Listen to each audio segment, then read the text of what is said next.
Well, hello everyone. So funny story, Rye Week has not gone as expected so far. So what would it be? Tuesday, I did a bunch of reviews of ryes from kind of big distilleries, and I missed one. I had a sample of Old Overholt 11 that I should have reviewed in that, and I didn't. And so I'm going to have to do a separate video.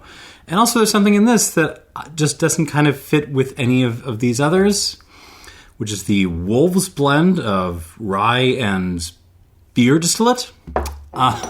So those will probably get their own videos. And we're not even talking about Canadian rye, some of the rye coming out of Europe. There's a lot of rye to do. But today we are going to review six ryes from, I can't even say small anymore, but so-called craft distilleries. Recent distilleries that have opened in the U.S. And this is going to wreck my palate. The least strong thing here is 50% alcohol by volume. And the Potrero over there, this is 65.6. All this is going to kick my ass. So you're going to have the pleasure of watching me get absolutely plastered by the end of this. All right. So what do we got here? We have got a whole range of craft ryes. What am I doing? From all over the country. We've got this guy from Baltimore. We got this from Ohio. Got one from Wisconsin. Got what's next? Got one bottled in Europe, I believe, somewhere, but actually distilled in Washington State. We have got two Old Potreros from San Francisco. So that is going to be the kind of conclusion of this flight, is a Old Potrero head-to-head. Here's my 7-year-old. And then try not to knock any of this down. And then we got my 17-year-old Old Potrero. And I wish I knew more about this, but I don't. So we're just going to review it and take that as a representation of what pretty much all Potrero 17s are going to taste like. Why do I keep moving these things to the wrong place? Okay. Here we go. Are you strapped in? Kicking off. Glass number 1 is this Epoch Maryland straight rye whiskey, Jerry Thomas limited edition. So this is a Baltimore distilled, I think it's pot distilled too, blend of, I had trouble figuring out or there was some conflicting information about mash bill, but on the Pacific Edge site, they are saying 75 rye and 25% malted rye. 2+ years old, but you can legally call it straight as long as it's age shaded, and 50% alcohol by volume. So this feels like it's not that expensive. This is, I think, I've seen it for $40-50. So good one to start off on. Jerry Thomas, named after the famous bartender, of course, one of the old hands of mixology. What am I getting? I'm getting some a little bit of like a mix of, imagine making something halfway in between a rhubarb pie and a coffee cake. Yeah, that's kind of what this smells like. It's like rhubarb pie that's been smothered in cinnamon and spices. There's some black pepper. There's a touch of sourdough rye bread, Baltic rye. I'm never going to be mad about that.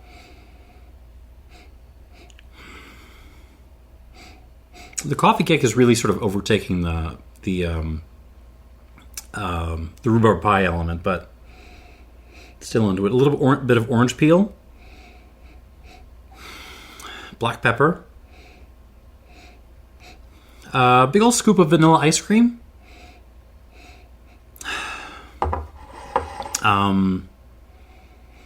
tea. I want to say English breakfast tea, but it's not that.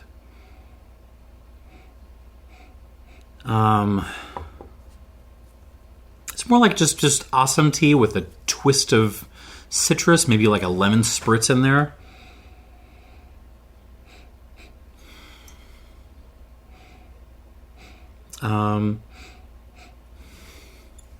Touch of kind of light burley tobacco.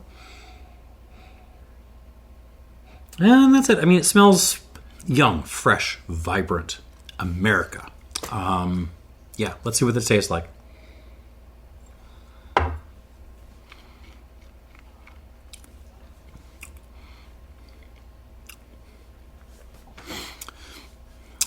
Pot distillation, baby.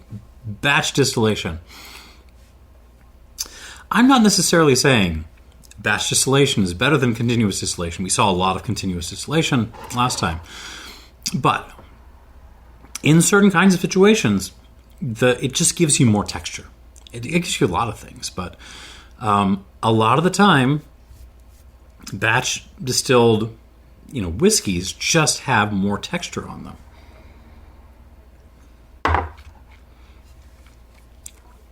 So this, despite the fact that it's, it's a toddler in whiskey years, this really has pretty good mouth length. This is sort of starting to tickle my tonsils a little bit, which is impressive. It's very peppery. I'm looking for. We're not really in rhubarb pie territory anymore. We're really like coffee cake, lots of cinnamon, and like a mud kind of thing. What is that?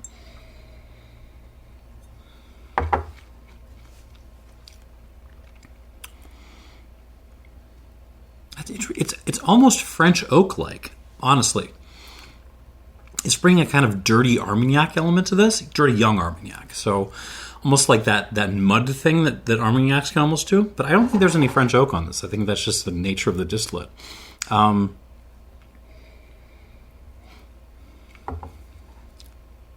Black pepper, coffee cake, grungy, muddy Armagnac.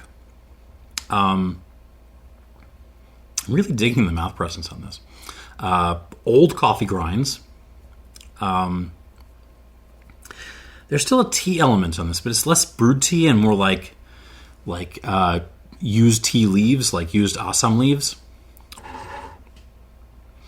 A little bit medicinal. There's like a basil, almost like a Ricola thing. Sure, let's go with that. There's a little bit of like a cough drop Ricola element. Still a little bit bready. Sourdough rye, Baltic rye bread. Yeah, this is legit. I like this. Let's give it like 2 squirts of water and we should move on. Oh, Potrero. This one I'm excited about. I brought the big water cup today. Next up, bottle number 2. This is no, it's not the Potrero. What did I say? Breathe. Just go. Not Potrero. Tom's Foolery.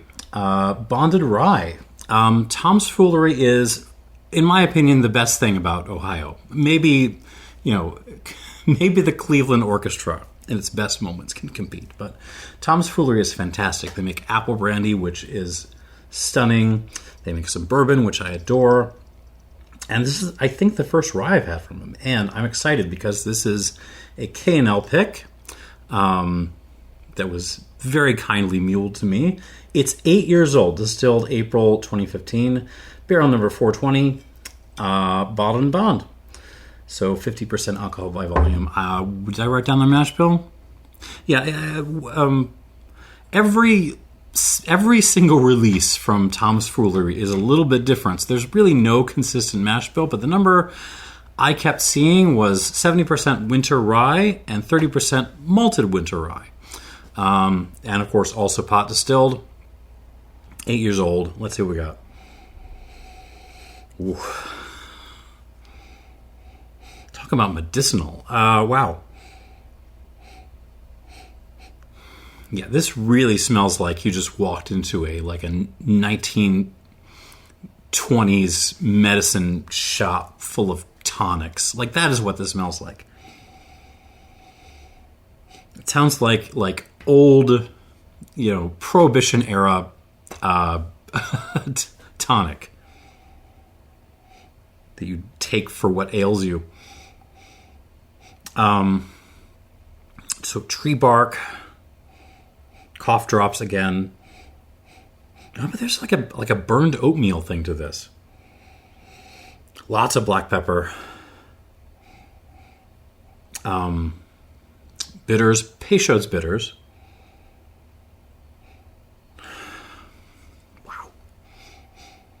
Wow. Red fruit, cherry, touch of dried strawberry, dried currant, red currant.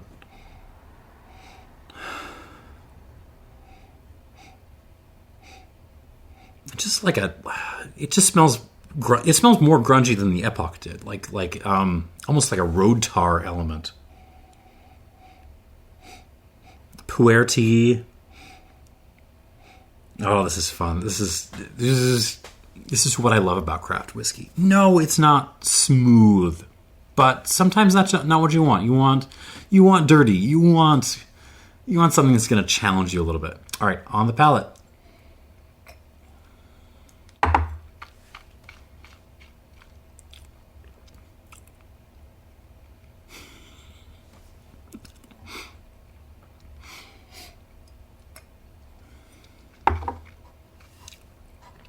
Oh, man. I really like this.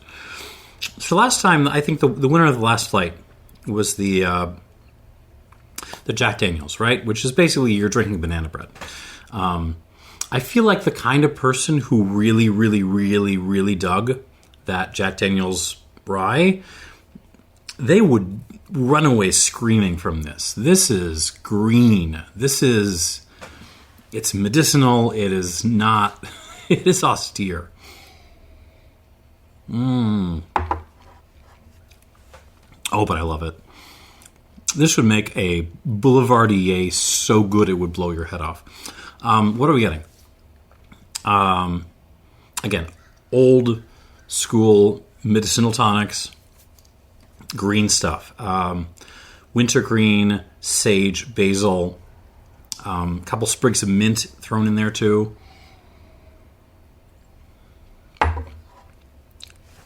That burned oatmeal thing. Overstewed tea. There's a little bit of red fruit. You got the dried cherry, dried strawberry. What else is dried raspberry?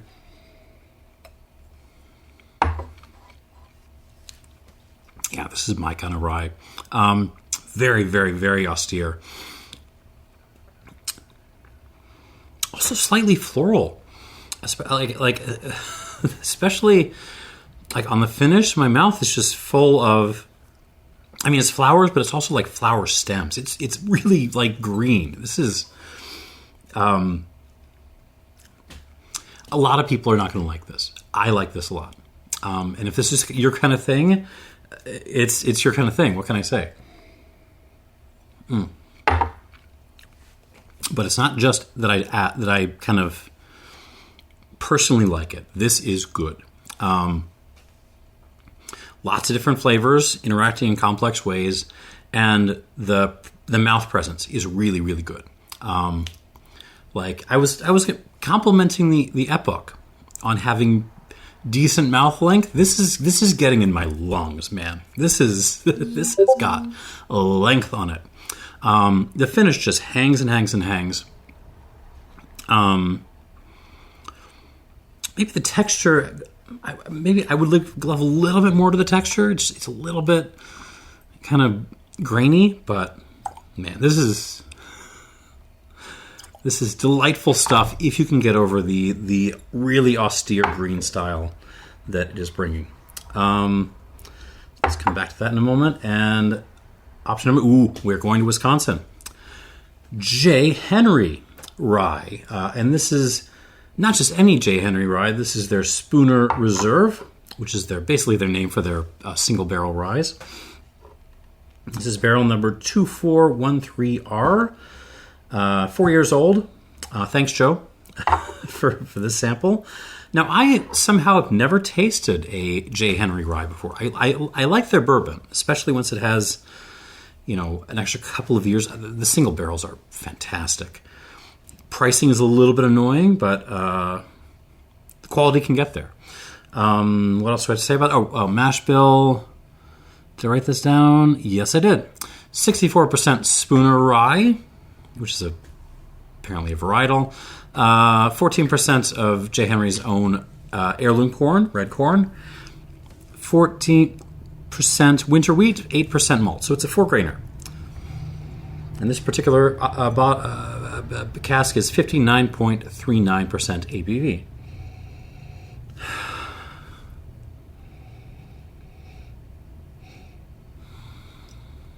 Kind of figuring out what this... honestly, the first thing that jumps out at me is the wheat. I am definitely getting like a frosted mini wheats element to this, which I'm okay with because I love frosted mini wheats. There's also like a dinner mince character to this. The little pastel colored mince that I don't know. No one eats them, but they're kind of always there. There's a little bit of that on the nose with frosted mini wheats. It just smells. There's like a candy element to this. What am I smelling? Oh, okay, cinnamon. Like not coffee cake. This is more like the chewing gum, the Big Red, the chewing gum with cinnamon. Jeez, what is that?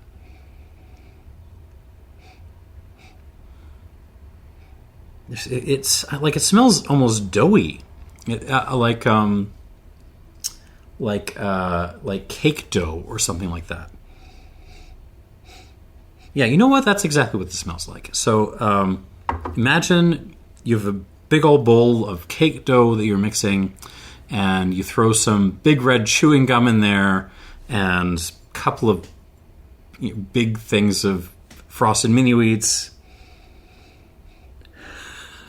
Actually, there's some fennel as well.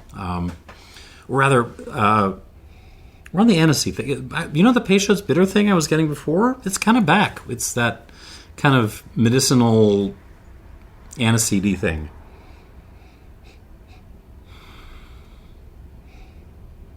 It's very pleasant. It's very, despite everything, it has a dessertiness to it.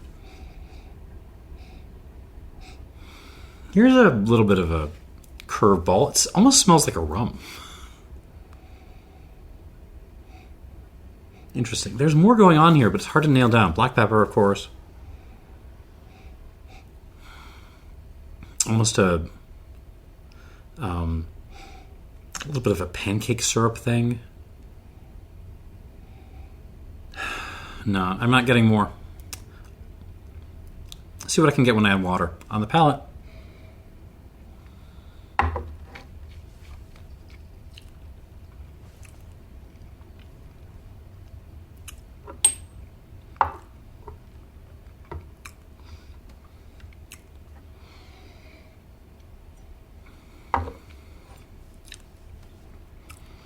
Interesting. So, in terms of how this is behaving on the palate, this actually presents as younger. Certainly than the Tom's Foolery, but also younger than the Epoch. There's a lot of nice things happening. I kind of like this, actually. But it's all concentrated in the front of the palate. It's right up front, nothing happening really past the molars. And that's okay, because what's happening in front of the molars is delicious.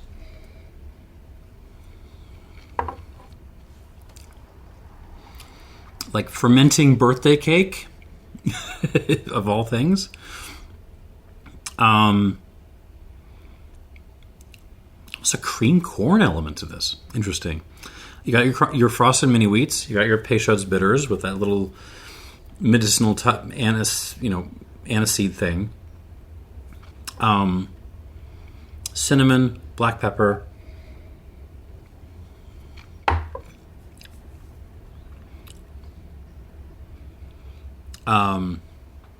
Black tea. What kind of black tea? Maybe like a Darjeeling, something like that.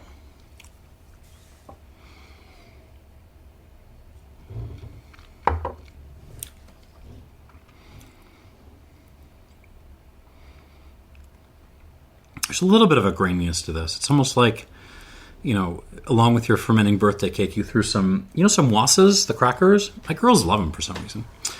Take some Wassa crackers, rye crackers, throw them in with your fermenting birthday cake.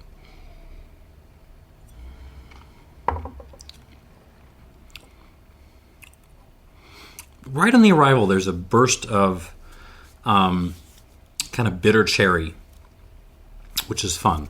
But it doesn't really hang around. Interesting. I want to, like all the rest of these, I want to see what this does with water, but so far we're 3 for 3. I like all 3 of these so far. 3, 4, I'd probably go to 5.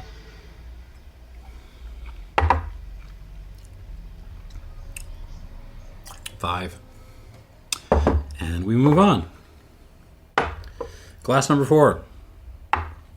But I know some people are can't keep track of what I'm drinking when, so because these are both moving left to right, but it shouldn't move from out to center. I don't know. I struggle to figure out how I can arrange these table presentations without knocking every goddamn thing over. If you have any ideas, post them down below. I will take feedback seriously. I'll try things. Heritage Distilling, and this is a barrel pick by American Single Cask, who I think is Europe based. I got in on a split of these folks' stuff, and there's a bunch of weird American things. But this is Heritage Distilling.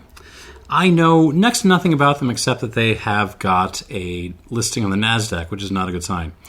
But it's 100% rye whiskey. It's 6 years old.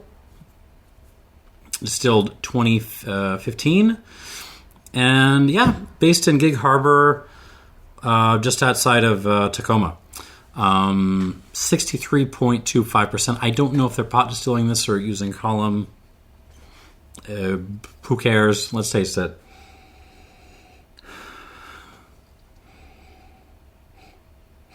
Immediately, this is despite the fact that this is 100% rye, this presents as the most kind of bourbon-y of the bunch.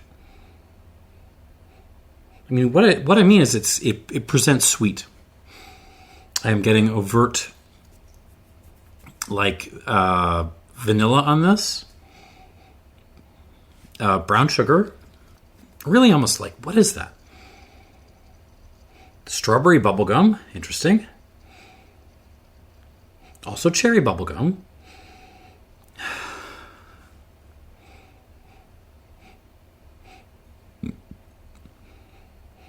Black pepper, certainly. Cinnamon. Kind of a honey element, like a citrus honey, like a orange blossom honey.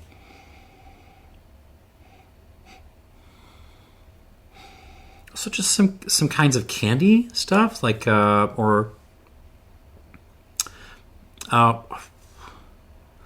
like an orange candy thing, or orange soda. That is what that is. Yes, orange soda, lemon bars.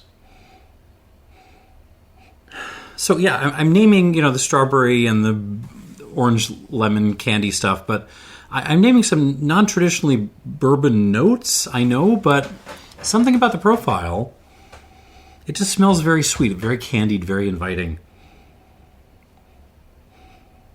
At the same time, there's a little bit of tobacco in there. What kind of tobacco? Or something leafy. Your basic kind of yellow Virginia tobacco, maybe.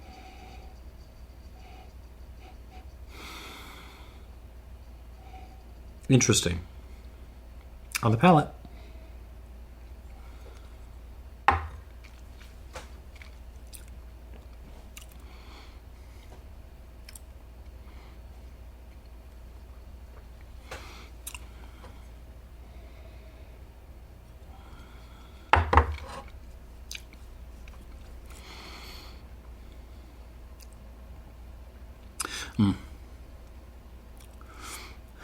No, that was not meant to be dismissive. It's got that profile you get a lot of the time in kind of big American whiskeys, especially from the craft side of things, where it just lands in your mouth and it kind of explodes. And it really is kind of a sensory assault. You'll get this all at the time if you go to like a whiskey festival or something. You just have 2 or 3 of the things, and wham, you're done for the night. Not in terms of like you're drunk, but just in terms of like your palate can. It's a little bit of a pounding for your palate.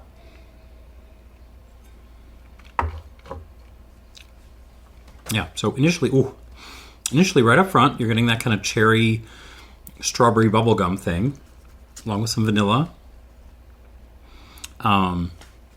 Something grainy, like a porridge element, and then it kind of explodes into kind of aggressive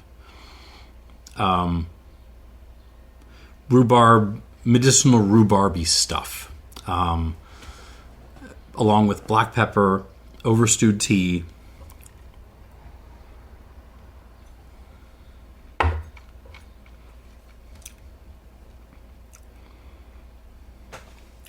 I mean, the strength on this is the biggest so far. It's 63.25, and it kind of shows. Like, this is a little bit of a brute, but it's good. I mean, there's a lot going on here. Some wintergreen, sage, spearmint, but really kind of interwoven with the more candy notes. The orange candy, lemon bars.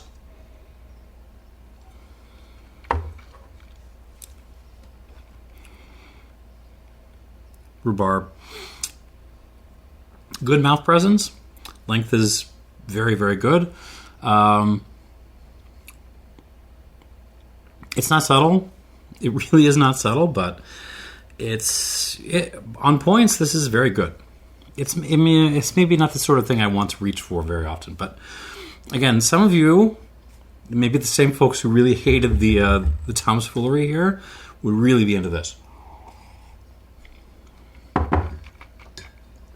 Let's give this some water, and we shall move on. 1, 2, 3, 4, 5. It's going to do like 6.5 or 5.5 at least. All right. Okay. We are almost through the first round, and now we have a duel of Old Potreros. I did like a specialty video on Old Potrero. It's hugely historically important. Like, this was really... There were plenty of other craft distilleries in the U.S. before, Anchor Distilling dropped this thing. But they were all kind of devoted to brandies and that kind of thing. The first, craft whiskey distillery, if you like. This was them. So, hugely important historically. And what do we got here? We have got a 100%... pot-distilled malted rye monster. And this is barrel number 1114/3 for Binny's. It's a figure was distilled 2014. It is almost 8 years old, just under 8 years old. 65.6% alcohol. God help me.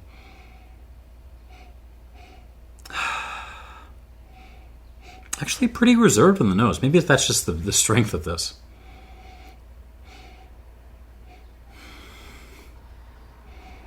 I'm getting a little bit of a rhubarb pie element again, but it's more dusty than some of the other stuff that's shown up. So it's, imagine that, someone made a rhubarb pie and put it right next to a construction site, and there's all kinds of dirt and construction dust that kind of landed all over it. That's kind of what this smells like. Cinnamon, white pepper, little bit of an orange twist.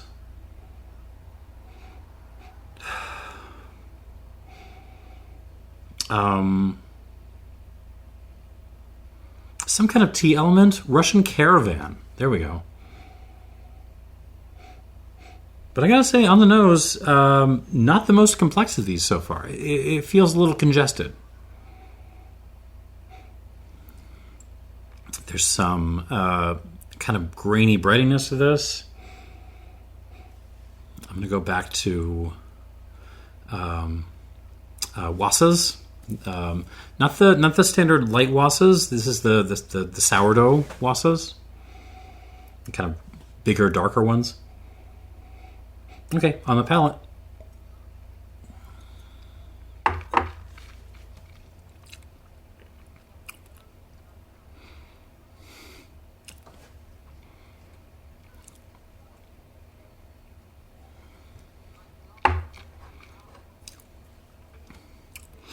I gotta say, I don't think this will win this flight, but I think I still like it more than any of the stuff in Tuesday's flight. Interesting. So we're mixing some of the kind of medicinal qualities of some of these others with the kind of more desserty quality of some of the others.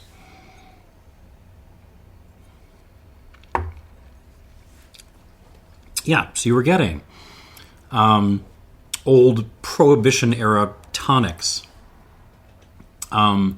bitters, tree bark, rhubarb, sour cherry, some raspberry maybe, Perique. My all-time favorite tobacco, Perique, go look it up. It's kind of like ashy and plummy. It's great. Let's see. But along with that, you have got a distinct like vanilla toasted brown sugar kind of thing.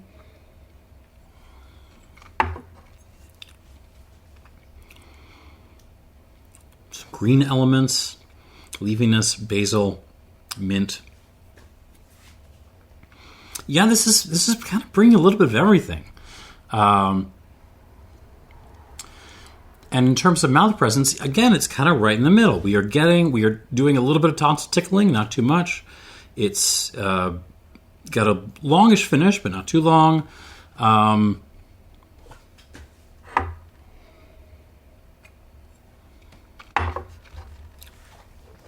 mean, this one, honestly, if someone came up to me and demanded that I pick one bottle to tell them what craft rye in the U.S. was all about, this wouldn't be a bad pick, honestly. Again, I don't think it's going to win the flight, but this is good. 1, 2, 3, 4, 5. We're definitely going to do 6 because 65.6 on this guy.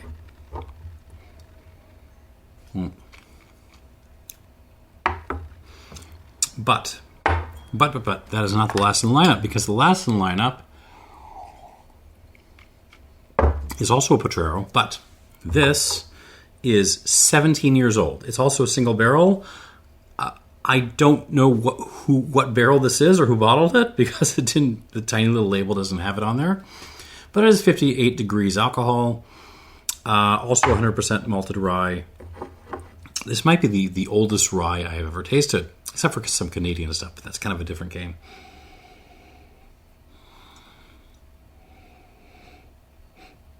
One of these I said smelled a little bit like a rum. That was J. Henry, wasn't it? This one smells a little bit more like an old Armagnac, or really like an old cognac. Yeah, some of the weirder, grungier, no,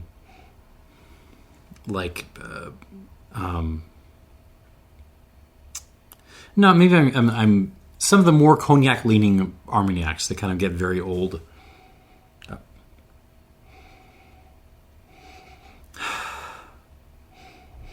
And it's really hard to disentangle this, which is why I'm not talking. I mean, yeah, there's vanilla, there's American oak, which you would expect after 17 years. But there's also dried fruit. There's fig, there's prune, lots of dust, topsoil, fruit, apricot. What the heck? There is a certain graininess. There's a little bit of like a cream of wheat thing behind everything. But yeah, it's quite fruity. It really presents like we're in southwest France somewhere and drinking brandy. Black pepper, lots of black pepper, coffee grinds, kind of musty attic. Black tea leaves, little hints of like dried herbs, bitters. But overall, again, it's a fairly reserved nose. Let's see what we got on the palate.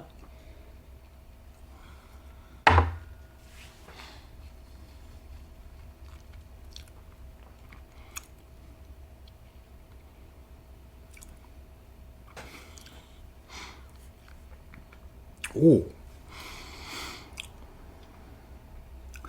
It doesn't happen very often. Usually, I can tell I'm going to like something and give it a good score. If I'm going to give it a good score, like the second it hits my palate.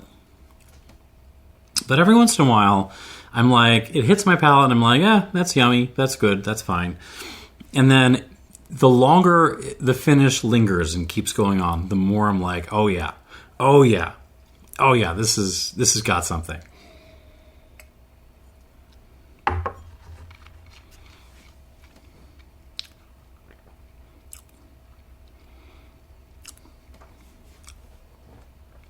Oh, yes.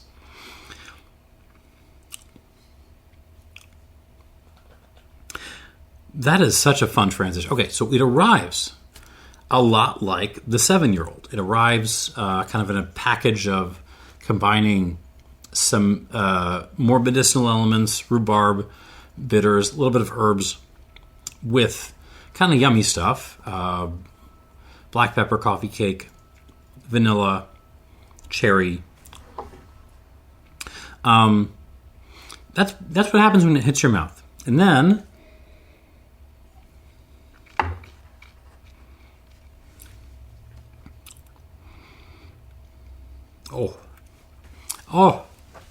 and then a few seconds after you swallow, it suddenly just blossoms in your mouth and turns into a glorious old, I don't know, Teneraz Armagnac. That's what this tastes like on the finish. But it doesn't arrive that way. It really only happens on the finish, where you get that glorious explosion of dried fruit, peaches, apricot, prunes, raisins, figs. I could keep going. There's a little bit of apple in this.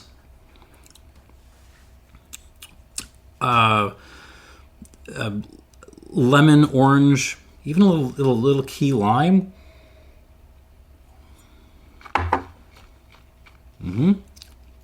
Now it's a rye. And now it's an Armagnac. Yeah. Mud, like lemony mud, which is an Armagnac-y thing. There's still a brown sugar element kind of lingering on the finish, which is your clue that this is not an Armagnac. But I mean, that's kind of the profile of this. It's also very big, which is your other clue that maybe this is not if you got this blind.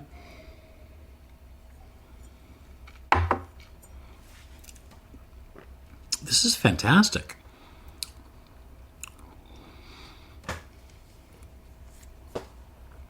Hell yeah. I really like that. I need to get more of this. That's very good. What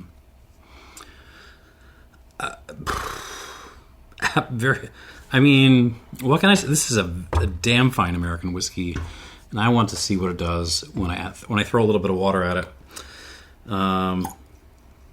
2, 3, 4. Yeah, let's go 5.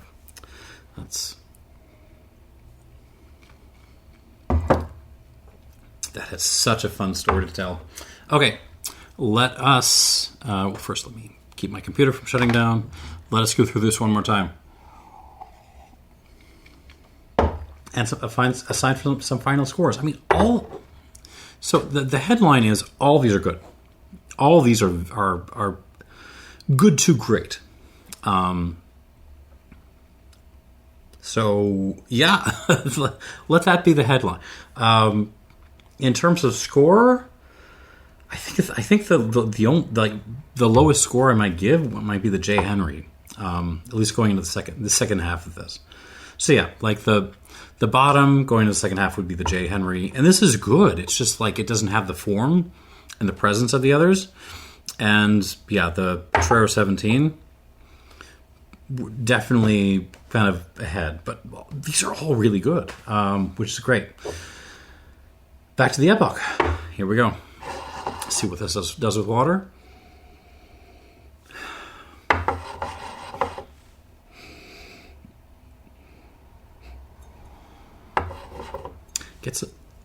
Gets a little bit more leafy. There's a little bit more of a...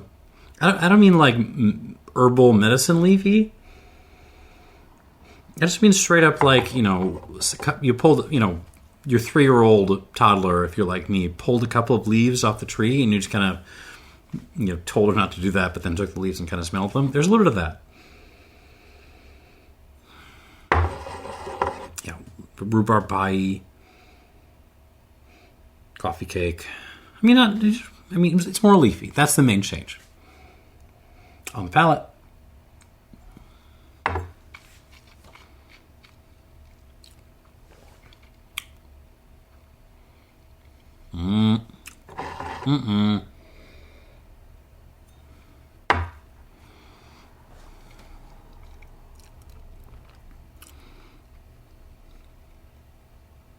It had me going for a while. So what most impressed me about this on the first round, go round, was the mouth length. I mean, the mouth presence in general, because it just felt so much more mature than 2+ years old. Water kind of breaks that down a little bit. This, it certainly. I didn't drown it. Don't tell me I drowned in the comments. I did not. I know what drowned whiskey tastes like. But throw water at this, it kind of falls apart a little bit.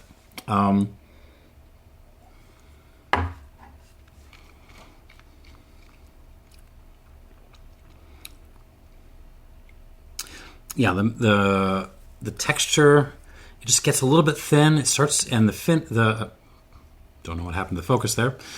It gets a little bit thin. The finish really gets clipped when you add water.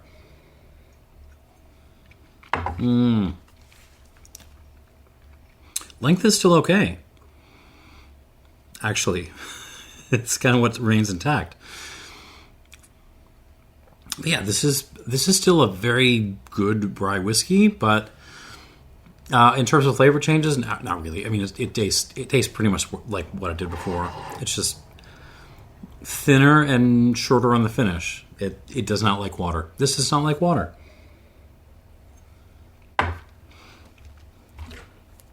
That said, at $40, I don't hate this. I will call this. What do I score it? It's better than an 84.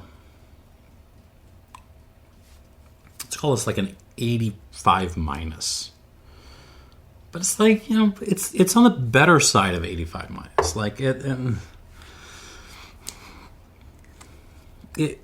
but let's get 85 minus, but like I was leaning towards like some, 85 pushing up to 86 before I added water to this. So bear that in mind. This is a hair bit better than that score might indicate.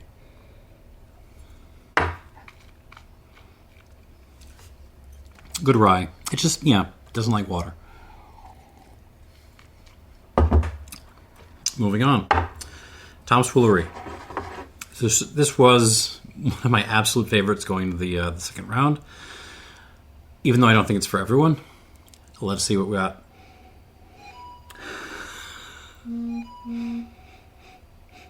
Of all these, including the Potrero 17, this is the one that is probably putting the biggest smile on my face because it's so weird and leafy. It just herbaceous. It smelled very green, very herbaceous before, and it still smells that way now. I don't think there's been any appreciable change on the nose with the addition of water, but God, I love this stuff. I fall a little bit more in love with this every time I taste it. On the palate.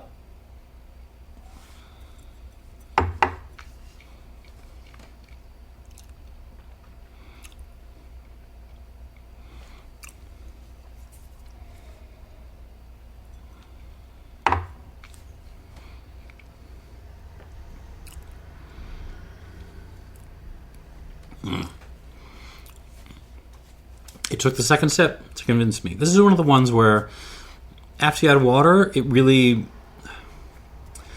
The initial impression you get on the first sip, after you add water, is not so big, but it lingers. It holds on. So that by the second, and the second and the third sip just kind of build on it until there's this symphony of austere-ass Ohio rye going on in your mouth.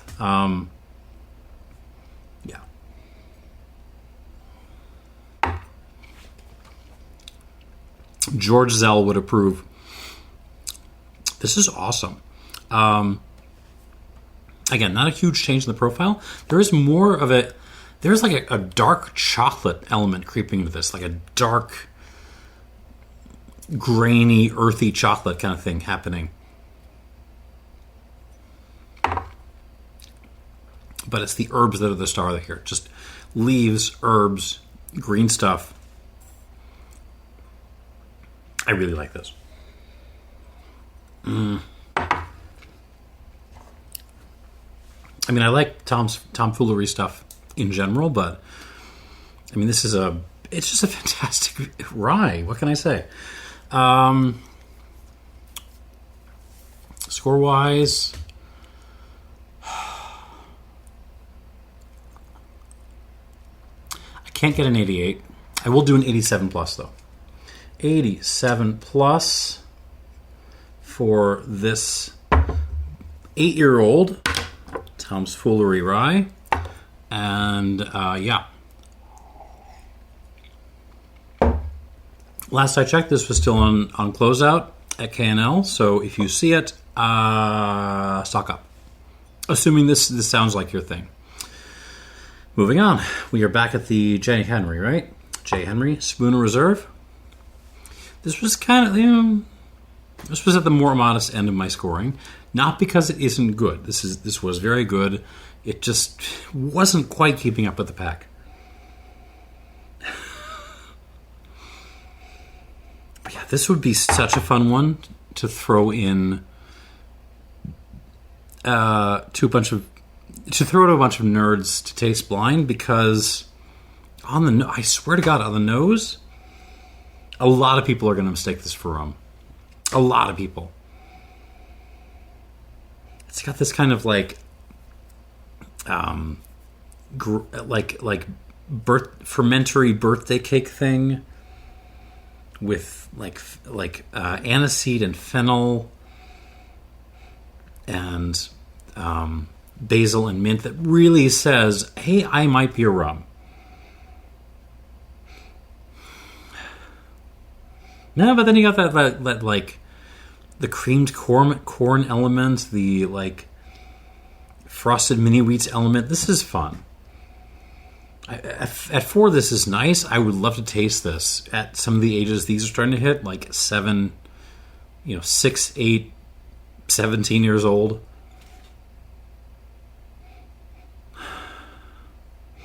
There's a little bit of a sweet tea thing creeping in now. That's new.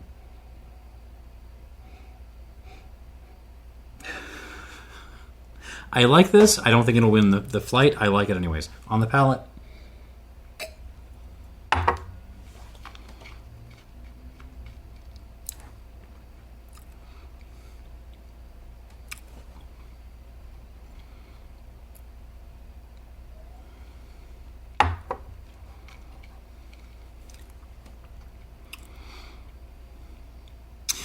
I was really hoping that water would kind of pull up the mouth presence on this. And it does improve the mouthfeel a little bit. It's a little bit more grippy. But the mouth length is still pretty short. Everything's happening up front. And yeah, it presents a lot like... It presents a little bit rummy. What can I say? In a good way.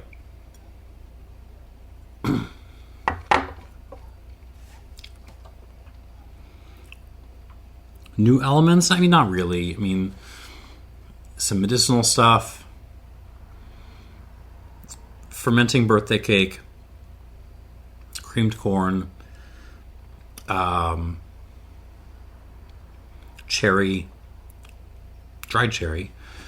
Bitters. Processed mini wheats. A little bit of herbal green stuff.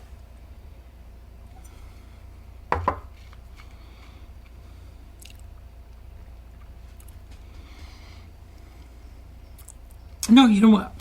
I sound like I'm trash talking this. I'm not. I'm honestly not. This is... I can find an 86 here. I really can. So I guess I like it better than the Epoch. It's just...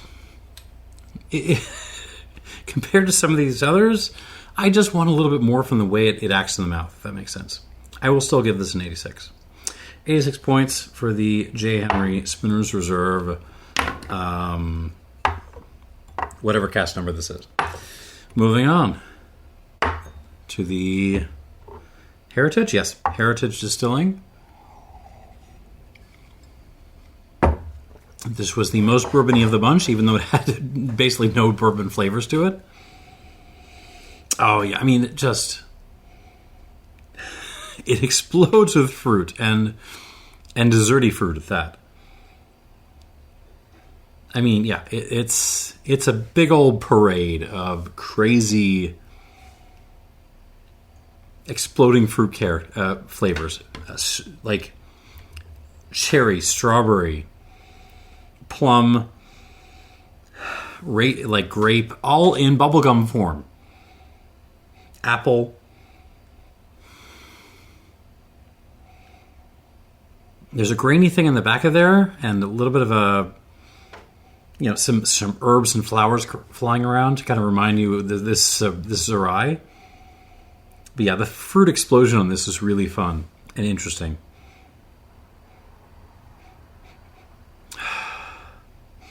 It's actually gotten more fruity with water, so I'm enjoying. I'm respecting this. I don't know if it's going to beat the Tom's Foolery, but we shall see. On the palate.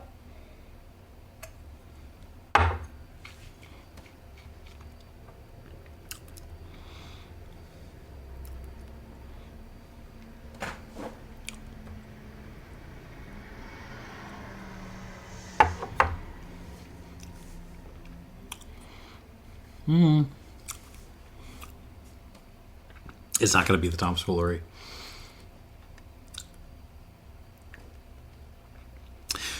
You know what the Tom's Foolery has that this doesn't? It just has a little bit more power and oomph in the mouth, like just a little bit. This is still very yummy, but by comparison, it feels just a hair bit thin. Especially, don't tell me I drowned this. I did not.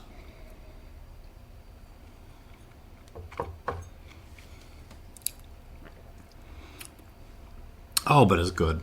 This is yummy. Again, it's got the crazy fruity bubblegum things, but it's also got a backbone of, barrel char and vanilla ice cream and tobacco that just screams like I am an American whiskey.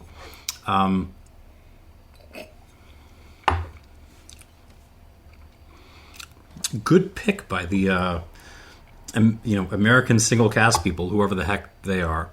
I had never heard of this distillery before. They're now on my radar. This is a lovely, lovely, lovely rye.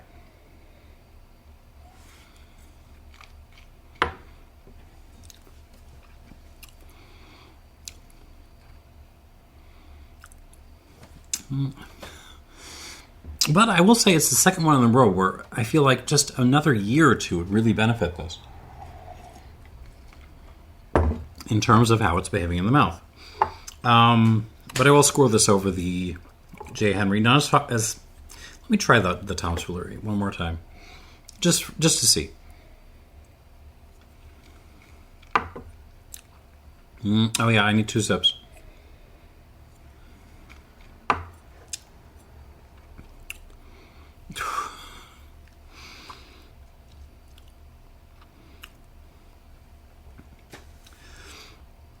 In terms of like delicious fruity approachability factor, the Heritage probably wins. But in terms of just like domination of my mouth, it's the Tom's Foolery that is coming through. I'm going to call this an 87. 87 points, which is a darn good score if you were keeping track. All right, moving on to the 2 Potreros.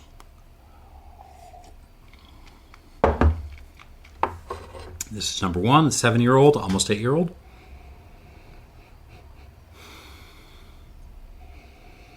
It wasn't particularly loud to begin with on the nose, and it still isn't. It feels like I kind of vatted the previous 4 into one glass, because it's kind of doing a lot of the stuff that they're doing in amalgamation. You've got some medicinal elements, some austere elements. You've also got some kind of desserty elements, some fruity elements. Yeah, not a whole lot of change from before on the nose. On the palate.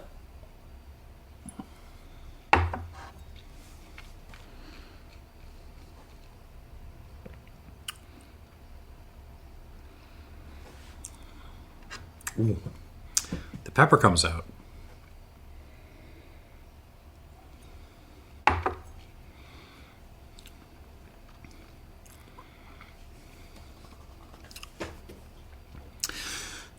Some spirits are nosing spirits, and some spirits are palate spirits. This is a palate spirit. Ooh. Yeah, the fruit, the plum, even like a quince element kind of comes through. All like cooked into oblivion, into a big old stew with a bunch of black pepper and tree bark. But yeah, this is delicious.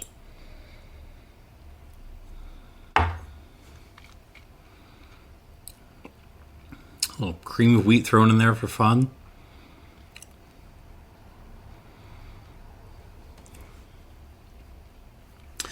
Yeah, this is legit. It's rivaling the Heritage. I don't know if it beats the Heritage.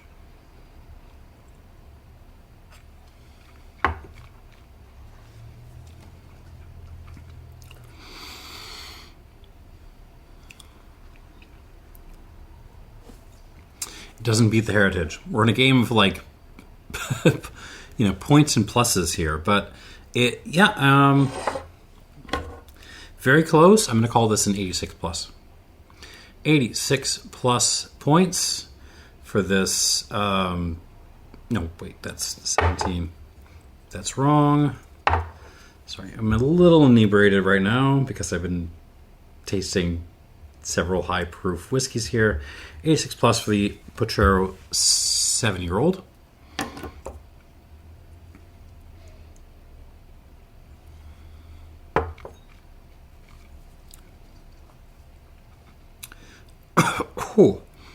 Just something, it doesn't always happen, but sometimes adding water to a whiskey, getting it down to proof, actually gives it more power.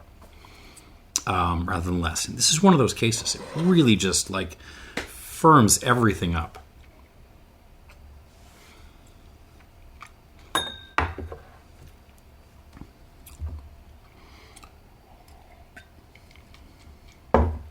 Yeah, fabulous stuff. But the flight is not over. We must now taste the Potrero 17-year-old.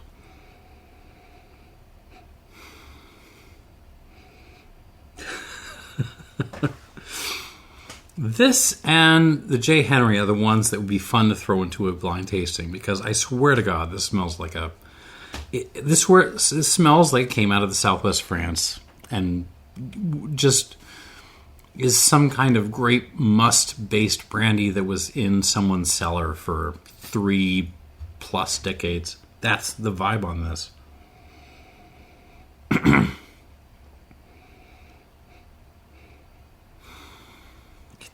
Yeah. Dried fruit, dust, old attic. A little bit of cream of wheat in the back there, just to remind you that this is a whiskey, but you could easily miss it. It's a reserved nose. It's a quiet, subtle old spirit nose. This is the best I can do with this.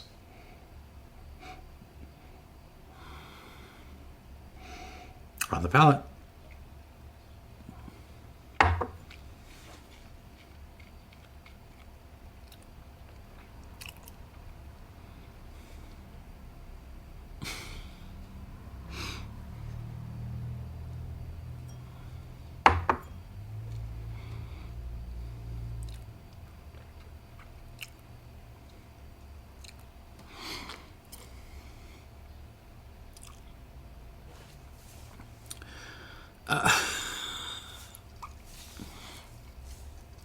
This is I'm struggling with whether I can find 90 on this, because in some ways it's not that complex. It's really not. There's a lot of dried fruit. There's some dustiness, pepper, muddiness even, citrus.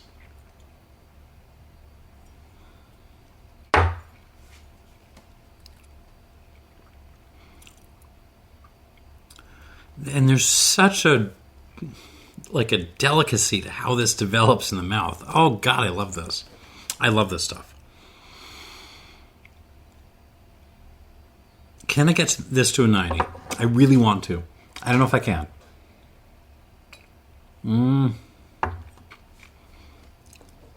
But yeah, I mean, before I say anything else, oh God, that's good. Before I say anything else, this is the American whiskey for Armagnac drinkers, Cognac drinkers, Calva drinkers. Go seek this out. Go seek out these older Potreros. Like you will be stunned by how good this is. It's not even that expensive, as I recall from looking at these.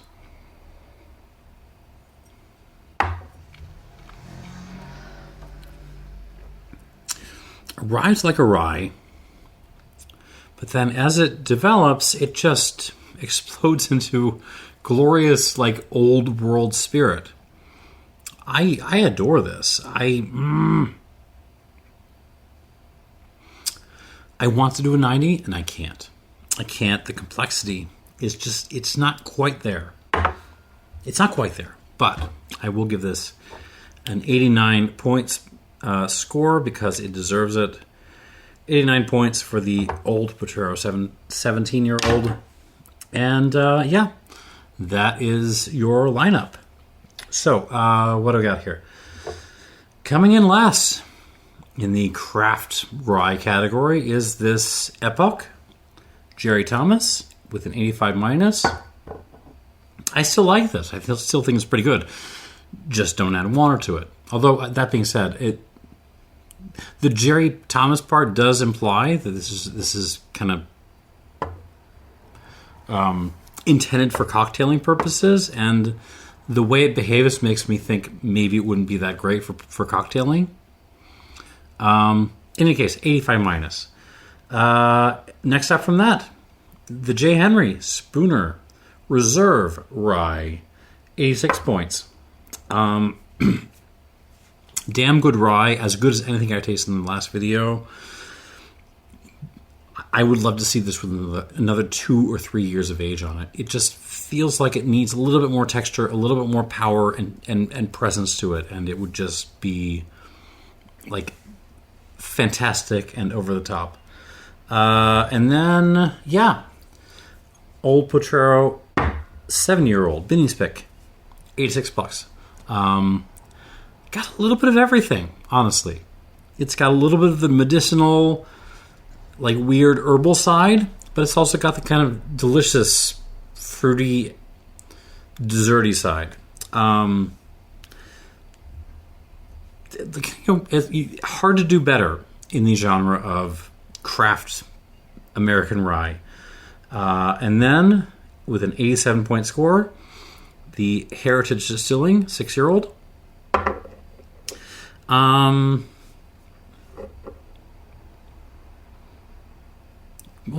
Should I tack a minus onto this? Because I enjoyed it more neat.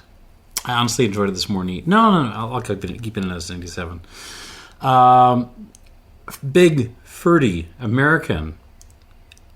Fruity, lots of stuff going on. Very approachable, almost bourbony, despite the fact that there's almost no bourbony flavors going on. And then Tom's Foolery Bonded K&L pick. Just, if you see this and it feels like this is your thing, buy it. Medicinal, herbal, green. It feels like this was distilled by the Jolly Green Giant. Like, this is so green. But 87 plus, fantastic whiskey. And then the winner is Potrero 17 with an 89-point score. Arrives like a rye, finishes like a grand old Armagnac. And that's all I can say about it. 89 points. And that is the video. Thank you for enjoying Rye Week with me. I will figure out something to do with the old Overholt and the Wolves, but I don't know what. Thank you for watching, and cheers.